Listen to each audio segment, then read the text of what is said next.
Yeah, hi. My name is Kashyap Chima, and I am the student of agronomy 6th semester, 17 arid 4415 arid number. So I am here in the maize corn field. So we will take some measurements for the plant growth. Here are the few parameters for the growth of plants like plant height, number of leaves, number of nodes per plant, and the leaf area of the plant and the biomass. So we will discuss about after the discussion of these parameters. So we will take some parameters individually and check the height of plant firstly. So for this we have this inches tape. We will take any random plant like this one from the ground level, place it on the ground and take the height.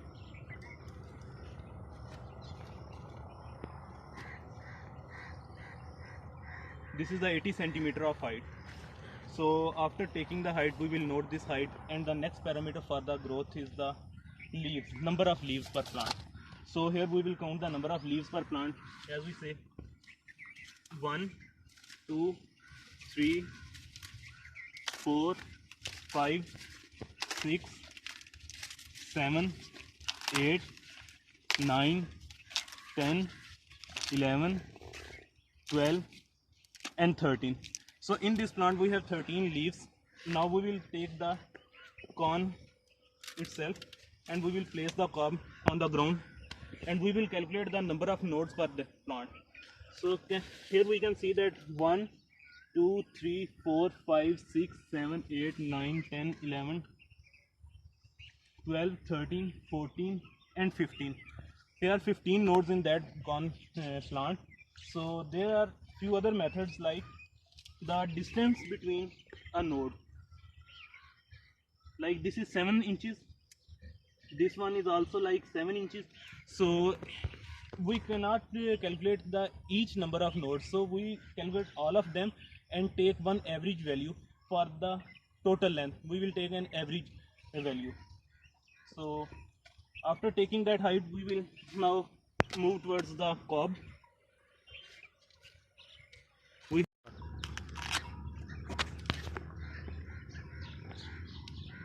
Now, as we know that the crop is not mature at this time, and due to COVID-19 situations, we cannot go anywhere else in the search of the mature crop. So this one is available right now. So first of all, we will take the length of the cob.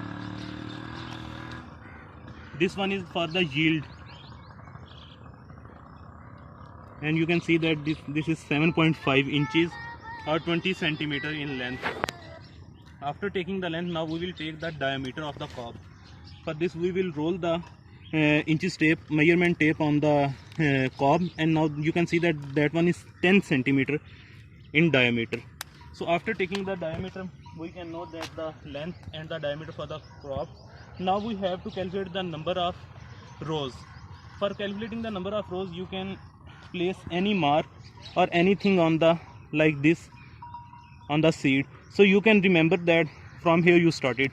So we will count 1, 2, 3, 4, 5, 6, 7, 8, 9, 10, 11, 12, 13, 14 and 15.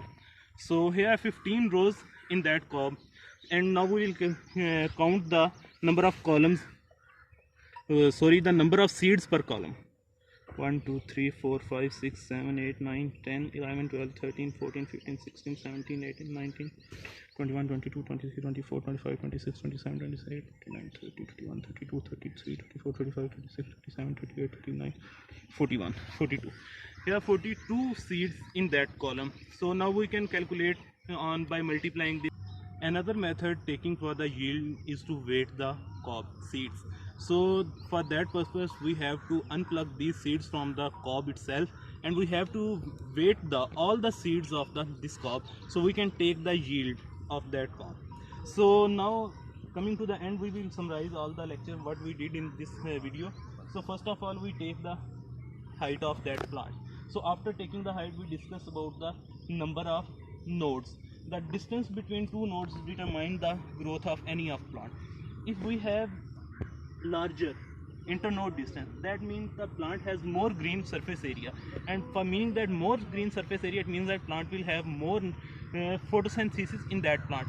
When ultimately when there is larger number of photosynthesis in any kind of plant, that will have in result the larger growth in any certain plant like maize or anything else. And for this we can also say that the number of leaf area and the leaf area index also results in the benefit of the photosynthesis, and this will also increase the growth and the development of any plant. So after taking that height, internodes area, number of leaf, we went to the for this stage taking the yield parameters, and in this we took the total height of the length of the cob, diameter of the cob, the number of rows, the number of columns of that cob, and after that we can also calculate this yield by the weighting of that cob seeds. Thank you so much. Thank you. Allah Hafiz.